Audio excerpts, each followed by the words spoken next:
출애굽기 3장. 모세는 미디안 제사장인 그의 장인 이드로의 양떼를 치는 목자가 되었다. 그가 양떼를 몰고 광야를 지나서 하나님의 산 호렙으로 갔을 때에 거기에서 주님의 천사가 떨기 가운데서 이는 불꽃으로 그에게 나타났다. 그가 보니 떨기에 불이 붙는데도 그 떨기가 타서 없어지지 않았다. 모세는 이 놀라운 광경을 좀 더 자세히 보고 어째서 그 떨기가 불에 타지 않는지를 알아보아야 하겠다고 생각하였다. 모세가 그것을 보려고 오는 것을 보시고 하나님이 떨기 가운데서 모세야 모세야 하고 그를 부르셨다. 모세가 대답하였다. 예, 제가 여기에 있습니다. 하나님이 말씀하셨다. 이리로 가까이 오지 말아라. 내가 서 있는 곳은 거룩한 땅이니 너는 신을 벗어라. 하나님이 또 말씀하셨다.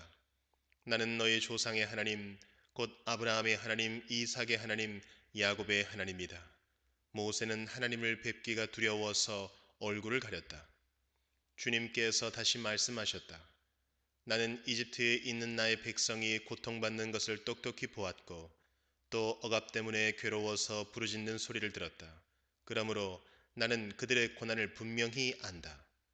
이제 내가 내려가서 이집트 사람의 손아귀에서 그들을 구하여 이 땅으로부터 저 아름답고 넓은 땅, 절것꿀이 흐르는 땅, 곧 가나안 사람과 헷 사람과 아모리 사람과 브리스 사람과 히위 사람과 여부스 사람이 사는 곳으로 데려가려고 한다. 지금도 이스라엘 자손이 부르짖는 소리가 나에게 들린다. 이집트 사람들이 그들을 학대하는 것도 보인다. 이제 나는 너를 바로에게 보내어 나의 백성 이스라엘 자손을 이집트에서 이끌어내게 하겠다. 모세가 하나님께 아뢰었다. 제가 무엇이라고 감히 바로에게 가서 이스라엘 자손을 이집트에서 이끌어내겠습니까? 하나님이 대답하셨다. 내가 너와 함께 있겠다. 내가 이 백성을 이집트에서 이끌어낸 다음에 너희가 이 산 위에서 하나님을 예배하게 될 때에 그것이 바로 내가 너를 보냈다는 징표가 될 것이다. 모세가 하나님께 아뢰었다. 제가 이스라엘 자손에게 가서 너희 조상의 하나님께서 나를 너희에게 보내셨다 하고 말하면 그들이 저에게 그의 이름이 무엇이냐 하고 물을 터인데 제가 그들에게 무엇이라고 대답해야 합니까? 하나님이 모세에게 대답하셨다. 나는 곧 나다. 너는 이스라엘 자손에게 이르기를 나라고 하는 분이 너를 그들에게 보냈다고 하여라. 하나님이 다시 모세에게 말씀하셨다.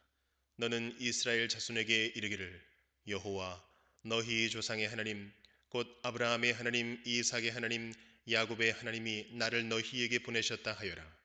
이것이 영원한 나의 이름이며 이것이 바로 너희가 대대로 기억할 나의 이름이다. 가서 이스라엘의 장로들을 모아놓고 그들에게 일러라. 주 너희 조상의 하나님 곧 아브라함과 이삭과 야곱의 하나님이 나에게 나타나셔서 말씀하셨다 하고 말하면서 이렇게 전하여라. 내가 너희의 처지를 생각한다. 너희가 이집트에서 겪는 일을 똑똑히 보았으니 이집트에서 고난받는 너희를 내가 이끌어내어 가나안 사람과 헷 사람과 아모리 사람과 브리스 사람과 히위 사람과 여부스 사람이 사는 땅 곧 젖과 꿀이 흐르는 땅으로 올라가기로 작정하였다 하여라. 그러면 그들이 너의 말을 들을 것이다. 또 너는 이스라엘의 장로들을 데리고 이집트의 임금에게 가서 히브리 사람의 주 하나님이 우리에게 나타나셨으니 이제 우리가 광야로 사흘 길을 걸어가서 주 우리의 하나님께 제사를 드려야 하니 허락하여 주십시오 하고 요구하여라. 그러나 내가 이집트의 왕을 강한 손으로 치지 않는 동안에는 그가 너희를 내보내지 않을 것이라는 것을 나는 안다. 그러므로 나는 손수 온갖 이적으로 이집트를 치겠다. 그렇게 한 다음에야 그가 너희를 내보낼 것이다. 나는 이집트 사람이 나의 백성에게 은혜를 베풀게 하여 너희가 떠날 때에 빈손으로 떠나지 않게 하겠다. 여인들은 각각 이웃에 살거나 자기 집에 함께 사는 이집트 여인들에게서 은부치와 금부치와 의복을 달라고 하여 그것으로 너희 아들 딸들을 치장하여라. 너희는 이렇게 이집트 사람의 물건을 빼앗아 가지고 떠나갈 것이다. 누가복음 6장. 한 안식일에 예수께서 밀밭 사이로 지나가시게 되었다. 그런데 그의 제자들이 밀 이삭을 잘라 손으로 비벼서 먹었다. 그러자 몇몇 바리새파 사람이 말하였다. 어찌하여 당신들은 안식일에 해서는 안 되는 일을 합니까? 예수께서 그들에게 대답하셨다. 다윗과 그 일행이 줄였을 때에 다윗이 한 일을 너희는 읽어보지 못하였느냐? 다윗이 하나님의 집에 들어가서 제사장들 밖에는 먹어서는 안 되는 제단빵을 집어서 먹고 자기 일행에게도 주지 않았느냐? 그리고 예수께서 그들에게 말씀하셨다. 인자는 안식일의 주인이다. 또 다른 안식일에 예수께서 회당에 들어가서 가르치시는데 거기에는 오른손이 오그라든 사람이 있었다. 율법 학자들과 바리새파 사람들은 예수를 고발할 구실을 찾으려고 예수가 안식일에 병을 고치시는지 엿보고 있었다. 예수께서 그들의 생각을 아시고 손이 오그라든 사람에게 말씀하셨다. 일어나서 가운데 서라. 그래서 그는 일어나서 섰다. 예수께서 그들에게 말씀하셨다. 너희에게 물어보겠다. 안식일에 착한 일을 하는 것이 옳으냐? 악한 일을 하는 것이 옳으냐? 목숨을 건지는 것이 옳으냐? 죽이는 것이 옳으냐? 예수께서 그들을 모두 둘러보시고서 그 사람에게 명하셨다. 내 손을 내밀어라. 그 사람이 그렇게 하니 그의 손이 회복되었다. 그들은 화가 잔뜩 나서 예수를 어떻게 할까 하고 서로 의논하였다. 그 무렵에 예수께서 기도하려고 산으로 떠나가서 밤을 새우면서 하나님께 기도하셨다. 날이 밝을 때에 예수께서 자기의 제자들을 부르시고 그 가운데서 12를 뽑으셨다. 그는 그들을 사도라고도 부르셨는데 12은 베드로라고도 이름을 주신 시몬과 그의 동생 안드레, 그리고 야고보와 요한과 빌립과 바돌로메와 마테와 도마와 알페오의 아들 야고보와 열심당원이라고도 하는 시몬과 야고보의 아들 유다와 배반자가 된 가룟 유다이다. 예수께서 그들과 함께 산에서 내려오셔서 평지에 서셨다. 거기에 그의 제자들이 큰 무리를 이루고 또 온 유대와 예루살렘과 두로 및 시돈 해안 지방에서 모여든 많은 백성이 큰 무리를 이루었다. 그들은 예수의 말씀도 듣고 또 자기들의 병도 고치고자 하여 몰려온 사람들이다. 악한 귀신에게 고통을 당하던 사람들은 고침을 받았다. 온 무리가 예수에게 손이라도 대보려고 애를 썼다. 예수에게서 능력이 나와서 그들을 모두 낫게 하였기 때문이다. 예수께서 눈을 들어 제자들을 보시고 말씀하셨다. 너희 가난한 사람들은 복이 있다. 하나님의 나라가 너희의 것이다. 너희 지금 굶주리는 사람들은 복이 있다. 너희가 배부르게 될 것이다. 너희 지금 슬피 우는 사람들은 복이 있다. 너희가 웃게 될 것이다. 사람들이 너희를 미워하고 인자 때문에 너희를 배척하고 욕하고 너희의 이름을 악하다고 내칠 때에는 너희는 복이 있다. 그날에 기뻐하고 뛰놀아라. 보아라, 하늘에서 받을 너희의 상이 크다. 그들의 조상들이 예언자들에게 이와 같이 행하였다. 그러나 너희 부유한 사람들은 화가 있다. 너희가 너희의 위안을 받고 있기 때문이다. 너희 지금 배부른 사람들은 화가 있다. 너희가 굶주리게 될 것이기 때문이다. 너희 지금 웃는 사람들은 화가 있다. 너희가 슬퍼하며 울 것이기 때문이다. 모든 사람이 너희를 좋게 말할 때에 너희는 화가 있다. 그들의 조상들이 거짓 예언자들에게 이와 같이 행하였다. 그러나 내 말을 듣고 있는 너희에게 내가 말한다. 너희의 원수를 사랑하여라. 너희를 미워하는 사람들에게 잘해주고 너희를 저주하는 사람들을 축복하고 너희를 모욕하는 사람들을 위하여 기도하여라. 내 뺨을 치는 사람에게는 다른 쪽 뺨도 돌려대고 내 겉옷을 빼앗는 사람에게는 속옷도 거절하지 말아라. 너에게 달라는 사람에게는 주고 내 것을 가져가는 사람에게서 도로 찾으려고 하지 말아라. 너희는 남에게 대접을 받고자 하는 대로 남을 대접하여라. 너희가 너희를 사랑하는 사람들만 사랑하면 그것이 너희에게 무슨 장한 일이 되겠느냐? 죄인들도 자기네를 사랑하는 사람들을 사랑한다. 너희를 좋게 대하여 주는 사람들에게만 너희가 좋게 대하면 그것이 너희에게 무슨 장한 일이 되겠느냐? 죄인들도 그만한 일은 한다. 도로 받을 생각으로 남에게 구워주면 그것이 너희에게 무슨 장한 일이 되겠느냐?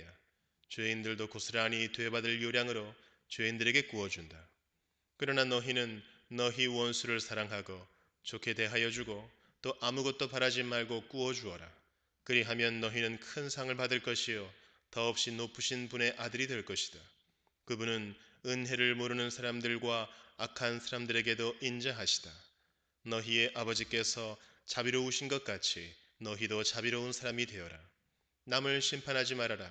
그리하면 하나님께서도 너희를 심판하지 않으실 것이다. 남을 정죄하지 말아라. 그리하면 하나님께서도 너희를 정죄하지 않으실 것이다.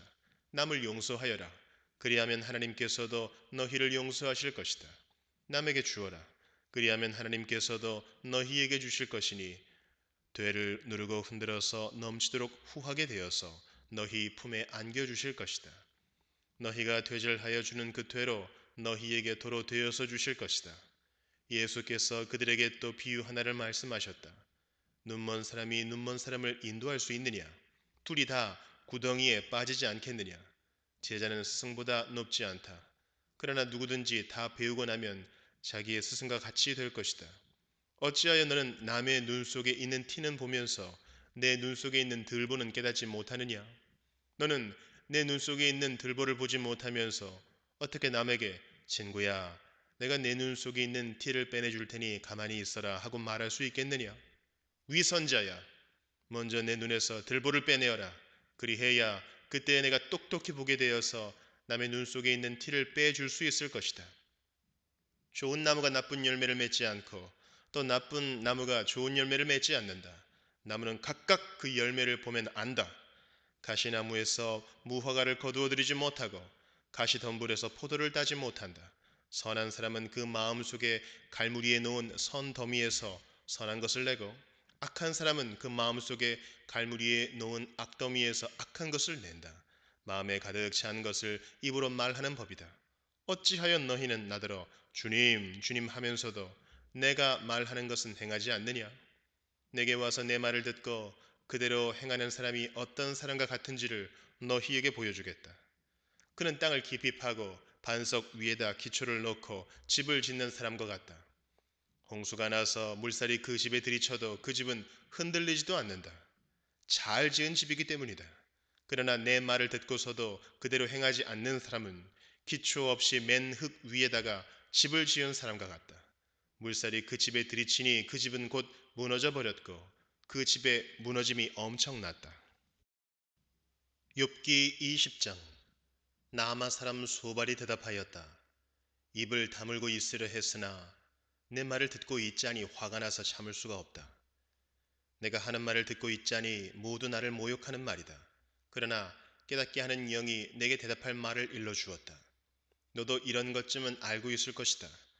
이 땅에 사람이 생기기 시작한 그 옛날로부터 악한 자의 승전가는 언제나 잠깐뿐이었으며 경건하지 못한 자의 기쁨도 순간일 뿐이었다. 교만이 하늘 높은 줄 모르고 머리가 구름에 닿는 것 같아도 마침내 그도 분토처럼 사라지고 말며 그를 본 적이 있는 사람도 그 교만한 자가 왜 안 보이느냐고 물으리라는 것쯤은 너도 알고 있을 것이다. 꿈같이 잊혀져 다시는 흔적을 찾을 수 없게 되며 마치 밤에 본 환상처럼 사라질 것이다.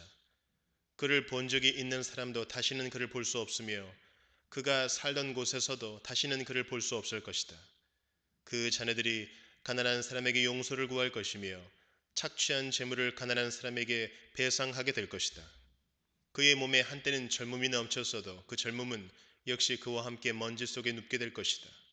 그가 혀로 악을 맛보니 맛이 좋았다. 그래서 그는 악을 혀 밑에 넣고 그 달콤한 맛을 즐겼다. 그러나 그것이 뱃속으로 내려가서는 쓴맛으로 변해버렸다. 그것이 그의 몸속에서 독사의 독이 되어버렸다. 그 악한 자는 꿀꺽 삼킨 재물을 다 토해냈다.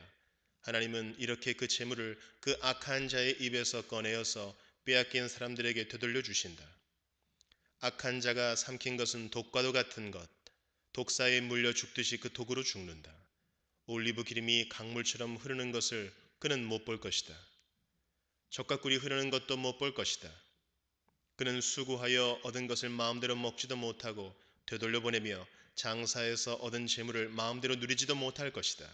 이것은 그가 가난한 이들을 억압하고 돌보지 않았기 때문이며 자기가 세우지도 않은 남의 집을 강제로 빼앗았기 때문이다. 그는 아무리 가져도 만족하지 못한다. 탐욕에 얽매여 벗어나지를 못한다.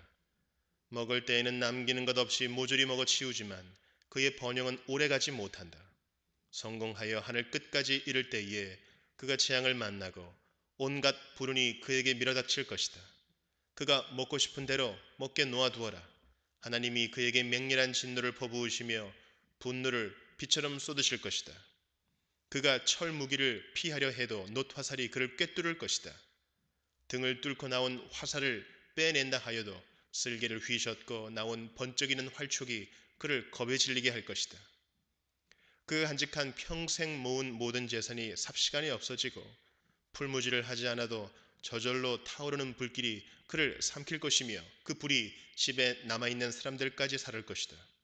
하늘이 그의 죄악을 밝게 드러내며 땅이 그를 고발할 것이다. 하나님이 진노하시는 날에 그 집의 모든 재산이 홍수에 쓸려가듯 다 쓸려갈 것이다. 이것이 악한 사람이 하나님께 받을 몫이며 하나님이 그의 것으로 정해주신 유산이 될 것이다. 고린도전서 7장. 여러분이 적어보낸 문제를 두고 말하겠습니다. 남자는 여자를 가까이 하지 않는 것이 좋습니다. 그러나 음행에 빠질 유혹 때문에 남자는 저마다 자기 아내를 두고 여자도 저마다 자기 남편을 두도록 하십시오. 남편은 아내에게 남편으로서의 의무를 다하고 아내도 그와 같이 남편에게 아내로서의 의무를 다하도록 하십시오. 아내가 자기 몸을 마음대로 주장하지 못하고 남편이 주장합니다. 마찬가지로 남편도 자기 몸을 마음대로 주장하지 못하고 아내가 주장합니다. 서로 물리치지 마십시오. 여러분이 기도에 전념하기 위하여 얼마 동안 떨어져 있기로 합의한 경우에는 예외입니다. 그러나 그 뒤에 다시 합하십시오.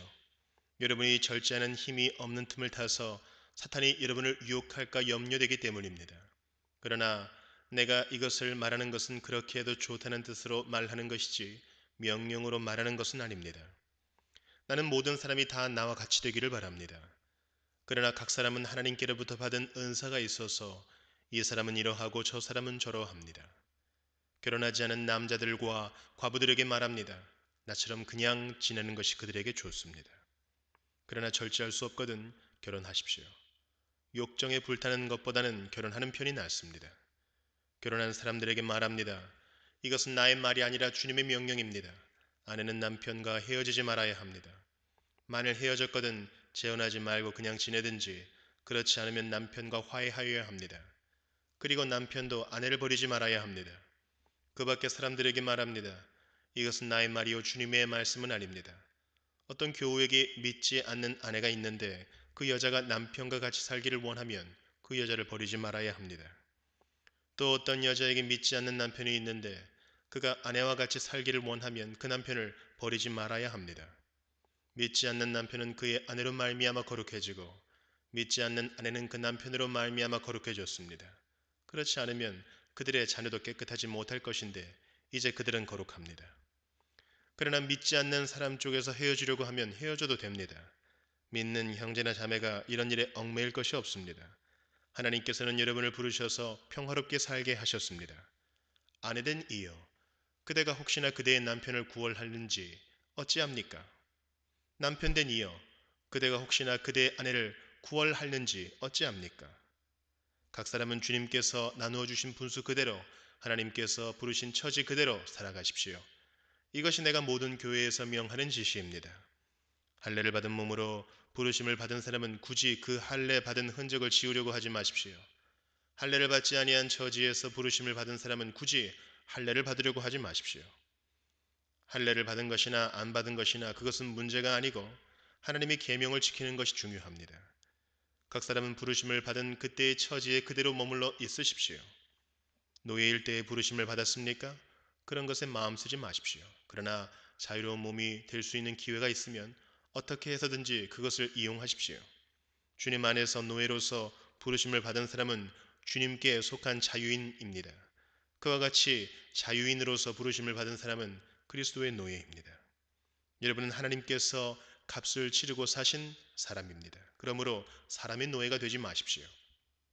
형제자매 여러분, 각각 부르심을 받은 그때의 처지에 그대로 있으면서 하나님과 함께 살아가십시오. 주님께서 처녀들에 대해서 하신 명령을 나로서는 받은 것이 없습니다.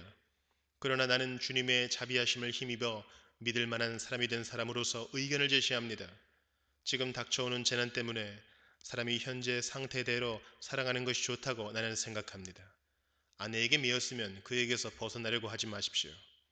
아내에게서 놓였으면 아내를 얻으려고 하지 마십시오. 그러나 결혼한다고 할지라도 죄를 짓는 것이 아닙니다. 그리고 처녀가 결혼을 하더라도 죄를 짓는 것이 아닙니다. 그러나 그들이 살림살이로 몸이 고달플 것이므로 내가 아껴서 말해주는 것입니다. 형제 자매 여러분, 내가 말하려는 것은 이것입니다.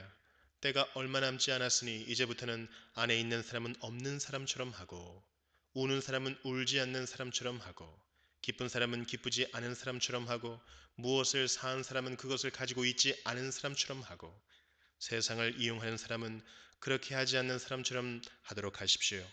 이 세상의 형체는 사라집니다. 나는 여러분이 염려 없이 살기를 바랍니다. 결혼하지 않은 남자는 어떻게 하면 주님을 기쁘게 해드릴 수 있을까 하고 주님의 일에 마음을 씁니다. 그러나 결혼한 남자는 어떻게 하면 자기 아내를 기쁘게 할 수 있을까 하고 세상 일에 마음을 쓰게 되므로 마음이 나뉘어 있습니다. 결혼하지 않은 여자나 처녀는 몸과 영을 거룩하게 하려고 주님의 일에 마음을 쓰지만 결혼한 여자는 어떻게 하면 남편을 기쁘게 할 수 있을까 하고 세상 일에 마음을 씁니다. 내가 이 말을 하는 것은 여러분을 유익하게 하려고 그러는 것이지 여러분에게 올가미를 씌우려고 그러는 것이 아닙니다. 오히려 여러분이 품위 있게 살면서 마음에 헛갈림이 없이 오직 주님만을 섬기게 하려는 것입니다. 어떤 이가 결혼을 단념하는 것이 자기의 약혼녀에게 온당하게 대하는 일이 못 된다고 생각하면 더구나 애정이 강렬하여 꼭 결혼을 해야겠으면 그는 원하는 대로 그렇게 하십시오. 결혼하는 것이 죄를 짓는 것이 아니니 그런 사람들은 결혼하십시오. 그러나 결혼하지 않기로 마음을 굳게 먹은 사람이 부득이한 일도 없고 또 자기의 욕망을 제어할 수 있어서 자기 약혼녀를 처녀로 그대로 두기로 마음에 작정하였으면 그것은 잘하는 일입니다. 그러므로 자기의 약혼녀와 결혼하는 사람도 잘하는 것이지만 결혼하지 않는 사람은 더 잘하는 것입니다. 아내는 남편이 살아있는 동안에는 그에게 매여 있습니다. 그러나 남편이 죽으면 자기가 원하는 사람과 결혼할 자유가 있습니다. 다만 주님 안에서만 그렇게 해야 할 것입니다. 내 의견으로는 그 여자는 그대로 혼자 지내는 것이 더 행복할 것입니다. 나도 하나님의 영을 받았다고 생각합니다.